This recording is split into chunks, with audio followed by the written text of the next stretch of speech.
नमस्कार, स्वागत है आप सभी का एक बार फिर से हमारे चैनल सनातन ज्ञान पर। जय श्री कृष्णा, राधे राधे। भक्तों, पूज्य गुरुजी ने अपनी 2 दिन पहले की कथा में एक ऐसा खास उपाय बताया है जो उन्होंने आज तक किसी भी कथा में नहीं बताया था। गुरुजी ने कहा कि अगर आपके जीवन में आर्थिक तंगी है, पैसा बिल्कुल भी हाथ में नहीं आ रहा, चारों तरफ परेशानियां ही परेशानियां हैं और कोई रास्ता नजर नहीं आ रहा, चाहे आपका व्यापार हो, नौकरी हो, दुकान हो या फैक्ट्री, सब कुछ ठप पड़ा हो, तो यह उपाय आपके लिए है। गुरुजी ने कहा कि आपको यह उपाय सिर्फ एक एक दिन करना है और इसके बाद कुछ ही दिनों में आप देखेंगे कि आपके जीवन में कैसे चमत्कार होता है। धन प्राप्ति के नए नए रास्ते खुलने लगेंगे, सारी रुकावटें दूर हो जाएंगी और सुख समृद्धि का अनुभव होगा। तो आइए जानते हैं इस खास उपाय के बारे में जो आपके जीवन को बदल सकता है। लेकिन उससे पहले अगर आप भी चाहते हैं कि माता लक्ष्मी का आशीर्वाद आपके ऊपर सदैव बना रहे, तो इस वीडियो को एक लाइक करें और आपके अपने चैनल द प्रेमानंद ज्ञान को सब्सक्राइब कर लें और कमेंट बॉक्स में जय माता लक्ष्मी लिखकर अपनी हाजिरी अवश्य लगाएं। भक्तों, क्या आप जानते हैं कि आपके पैरों की चप्पलें भी आपकी किस्मत को बदलने में अहम भूमिका निभा सकती हैं? हमारे घर में सुख, शांति और बरकत लाने के लिए हमारे आसपास की हर चीज का बड़ा महत्व होता है। हिंदू सनातन और ज्योतिष शास्त्र के अनुसार हमारे जीवन पर उन चीजों का गहरा असर पड़ता है जिनका सीधा संबंध हमारे ग्रहों से होता है। इसलिए यह जरूरी है कि घर की हर चीज को सही जगह पर रखें और उसके महत्व को समझें। आज हम बात करेंगे पैरों में पहनने वाली चप्पलों की। यह हमारी रोजमर्रा की जिंदगी का एक अहम हिस्सा है, लेकिन क्या आप जानते हैं कि यह आपकी किस्मत को भी प्रभावित कर सकती है? सही तरीके से रखी गई चप्पलें घर में सुख समृद्धि लाती हैं, जबकि बेतरतीब ढंग से रखी गई चप्पलें दुर्भाग्य और आर्थिक समस्याओं का कारण बन सकती हैं। कहते हैं किसी इंसान की चप्पल देखकर उसकी आर्थिक और सामाजिक स्थिति का अंदाजा लगाया जा सकता है। इसलिए चप्पलों की सही देखभाल और आदतें अपनाना न सिर्फ आपके भाग्य को सुधार सकता है, बल्कि आपके जीवन को और भी सुखद बना सकता है। तो आइए जानते हैं उन जरूरी बातों के बारे में जो चप्पलों से जुड़ी हैं और जिनका ध्यान रखना बेहद जरूरी है। नंबर 1, टूटी या पुरानी चप्पलें घर में ना रखें। अक्सर लोग घर में टूटी फूटी या बहुत पुरानी चप्पलें रखे रहते हैं, ना तो उन्हें ठीक करवाते हैं और ना ही फेंकते हैं। लेकिन ध्यान रखें, ऐसी चप्पलें घर में अशांति और नकारात्मक ऊर्जा का कारण बनती है। अगर आपकी चप्पल टूट जाए या बेकार हो जाए तो उसे तुरंत घर से हटा दें। नंबर 2, मुख्य द्वार पर जूते चप्पल ना रखें। मुख्य द्वार घर का सबसे अहम हिस्सा होता है। यही वह स्थान है जहां से मां लक्ष्मी का प्रवेश होता है। अगर इस जगह पर जूतों चप्पलों का ढेर या गंदगी होगी तो यह मां लक्ष्मी को नाराज कर सकता है। इससे घर में आर्थिक तंगी और समस्याएं आ सकती हैं। इसीलिए कोशिश करें कि मुख्य द्वार हमेशा साफ सुथरा रहे। नंबर 3, ईशान कोण में चप्पलें ना रखें। घर का उत्तर पूर्व कोना, जिसे ईशान कोण कहते हैं, सबसे पवित्र दिशा मानी जाती है। इस दिशा में भगवान का वास होता है। अगर आप यहां चप्पलें रखते हैं तो यह अशुभ माना जाता है। इससे घर में नकारात्मक ऊर्जा फैल सकती है और दरिद्रता आ सकती है। इन छोटी छोटी बातों का ध्यान रखकर आप अपने घर में सुख, समृद्धि और शांति बनाए रख सकते हैं। नंबर 4, चप्पलें सही तरीके से रखें। अक्सर लोग चप्पल उतारते वक्त उन्हें ऐसे ही फेंक देते हैं जिससे एक चप्पल दूसरी के ऊपर आ जाती है। यह अशुभ माना जाता है और नकारात्मक ऊर्जा को बढ़ा सकता है। इसलिए जब भी चप्पल उतारें उन्हें सही तरीके से और सलीके से रखें। इसके अलावा अगर आपकी चप्पल उल्टी हो या एक चप्पल दूसरी के ऊपर रखी हो तो यह बीमारियों और समस्याओं का संकेत माना जाता है। अगर आप कोई चप्पल उल्टी दिखे तो उसे तुरंत सीधा कर दें। कभी भी अपनी चप्पल को उल्टा ना छोड़ें। इन छोटी छोटी बातों का ध्यान रखकर आप न केवल अपने घर में सुख, समृद्धि और शांति बनाए रख सकते हैं, बल्कि अपने आसपास का माहौल भी सकारात्मक बना सकते हैं। याद रखें, छोटी आदतें बड़े बदलाव लाती हैं। इसलिए अपने रोजमर्रा की इन आदतों को सुधारें और खुशहाल जीवन की ओर कदम बढ़ाएं। नंबर 5, रखना अशुभ माना जाता है। अक्सर लोग चप्पल सुखाने के लिए दहलीज पर रख देते हैं, लेकिन ऐसा करना सही नहीं है। दहलीज घर के प्रवेश का पवित्र और महत्वपूर्ण स्थान होता है, जिसे हमेशा साफ सुथरा रखना चाहिए।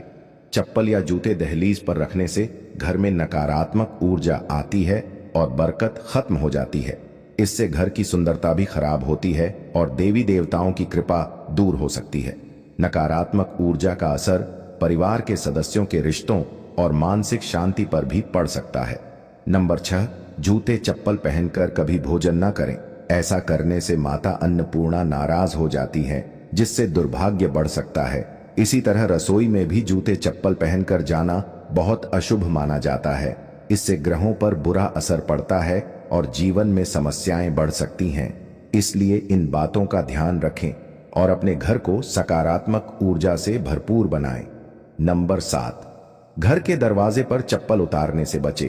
किसी को भी जूते चप्पल उपहार में देना अशुभ माना जाता है। इसके अलावा पुराने टूटे या घिसे हुए जूते चप्पल पहनना भी दुर्भाग्य को बुलावा देता है।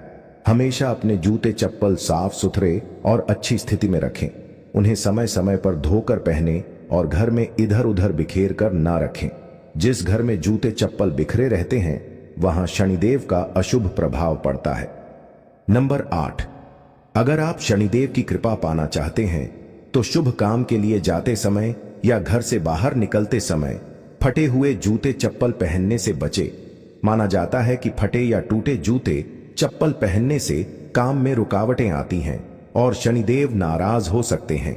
इसलिए शुभ अवसरों पर हमेशा अच्छे और सही जूते चप्पल पहने। अगर संभव हो तो नए या अच्छी स्थिति में जूते चप्पल पहने, ताकि आपकी यात्रा सफल और शुभ हो।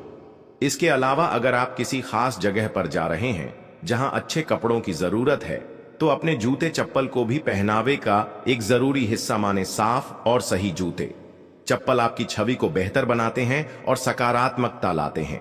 नंबर 9, शनिवार को जूते चप्पल का दान। कहा जाता है कि शनिवार के दिन चमड़े से बने जूते चप्पल दान करना बहुत शुभ होता है। इससे शरणी देव प्रसन्न होते हैं। माना जाता है कि यह दान इंसान की आर्थिक स्थिति को बेहतर बनाता है और जीवन की तमाम परेशानियां दूर करता है।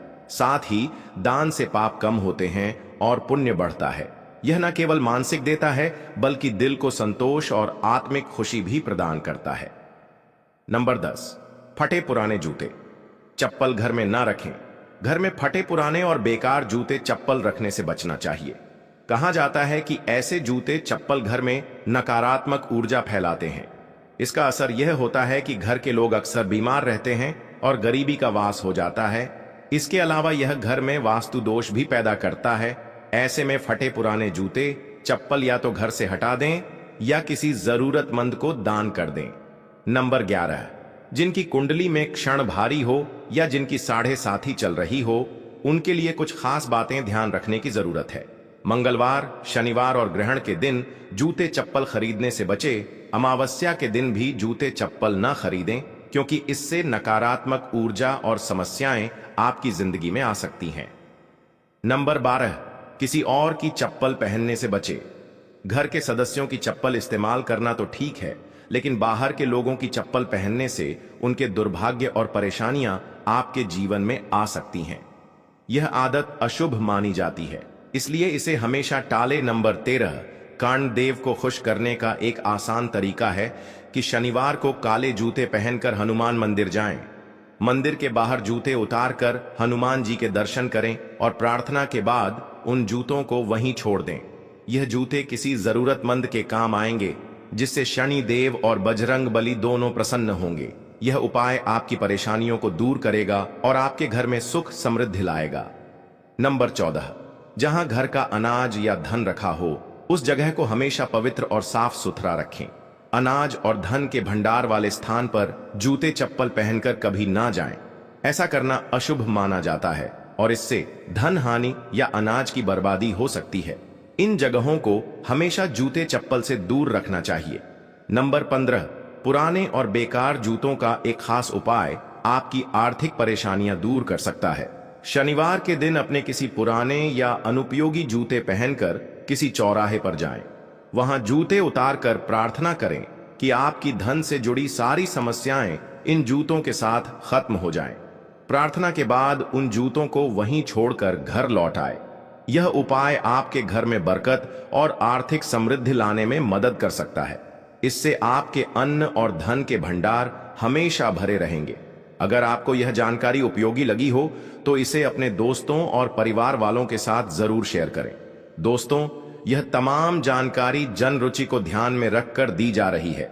ज्योतिष और धर्म के उपाय को अपनी आस्था और विश्वास पर आजमाएं। हमारी वीडियो का उद्देश्य सिर्फ आपको बेहतर सलाह देना है। इस संदर्भ में हम किसी भी प्रकार का कोई दावा नहीं करते। तो दोस्तों, आज की हमारी वीडियो आपको कैसी लगी हमें कमेंट करके बताएं।